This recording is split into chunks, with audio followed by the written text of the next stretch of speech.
Good morning, everybody. Good to see everybody here, bright and early. And we're coming together to pray, encourage each other, and pray for each other, pray for many, many different things. And right now, maybe all the time, but at least I notice it right now, there's a lot of crazy things going on. There's a lot of stress, a lot of emotional things going on in my life anyway. We know, my wife and I counted it the other day, we know 9 people suffering from cancer right now. Not elderly people, most of them, a couple of them in their 30s. And these people we know, some family members. There is news that just is distressing all the time, and you become weighed down, and you feel like running away to an island somewhere, right? And where there's no problems. But you know, there's no such island anywhere. There's problems everywhere. So how can we live faithfully? How can we live with joy and power in a world where there's just distress all the time and getting worse? So I look to the Bible to see, I look to the Bible, and I find in the Bible examples of people who did that, who lived that way.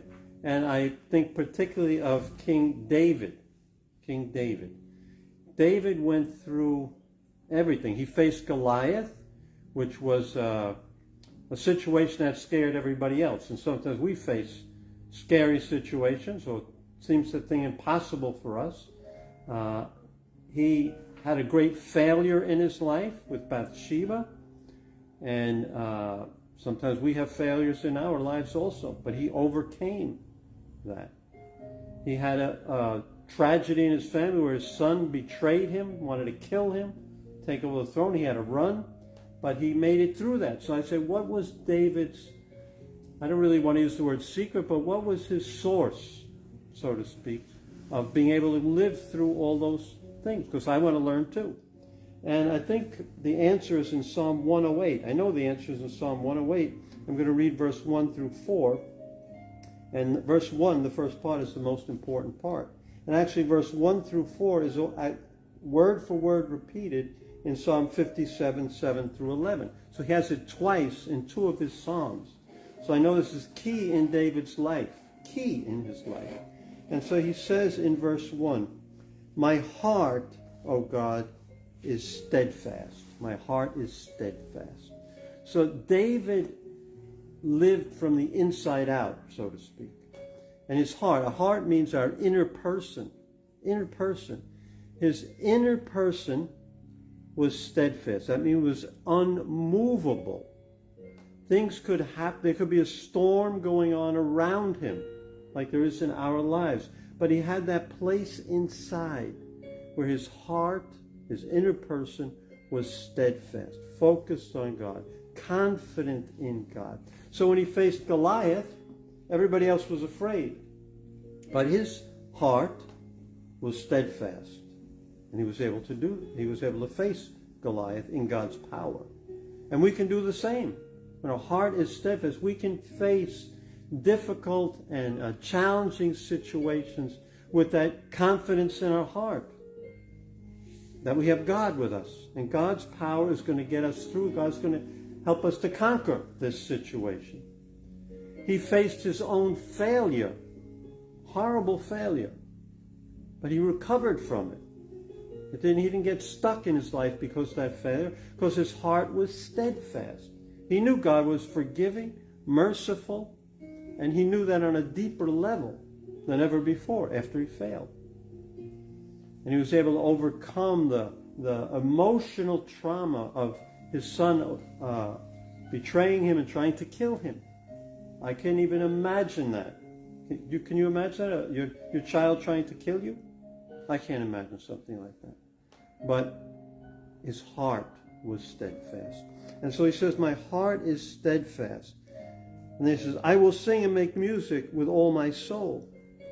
So that's a condition of his heart. And because his heart is steadfast, he can sing and make music with his soul, even though the circumstances are not something to sing about, so to speak, because his heart is steadfast. When his heart is steadfast, I will sing. Even in the darkest night, he will sing. Awake, harp and lyre, I will awaken the dawn. And that speaks of priority in his life. Right? The first thing he would seek God in the morning.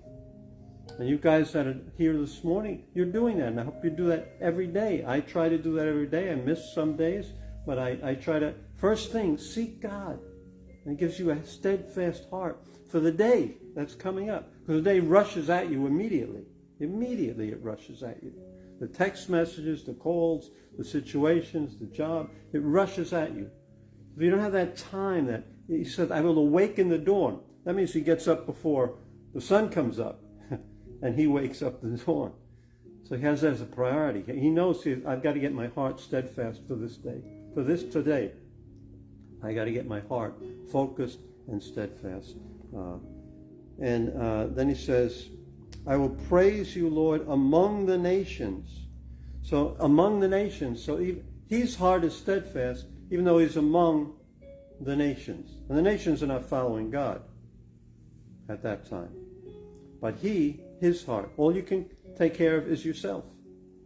And so our heart is steadfast among our workmates, among our schoolmates, among our neighbors, among this wild, crazy world that we live in. Our heart is steadfast. With all the news, all the things on Facebook, on the television, all these different things, our heart is steadfast. But he put that first. He knew he had to get his heart steadfast in the morning. And so many times he said, in the morning I will seek you. In the morning I lay my request before you and wait in expectation. Psalm 5. So David had that habit. It says, for great is your love, higher than the heavens. Your faithfulness reaches to the skies. So he reminds himself, God's love is great. It's higher than the heavens. His faithfulness reaches to the skies. And knowing that, starting his day knowing that and reminding himself, maybe he reminded himself of that every day. God, your love is higher than the skies. Your faithfulness unending. That put him in that position where his heart was steadfast. Whatever he had to face, whether it was Saul chasing him, whatever situation it was, his heart was steadfast. So I want to live like that. And in my mind, when I think of that in the morning, I remember once, a few weeks ago, my wife and I went up by Bear Mountain in New York State, and there was a beautiful place where we were sitting by a park, looking out on the Hudson, and the water was nice and calm, and it just gave me such a peace just to bring that memory into my mind.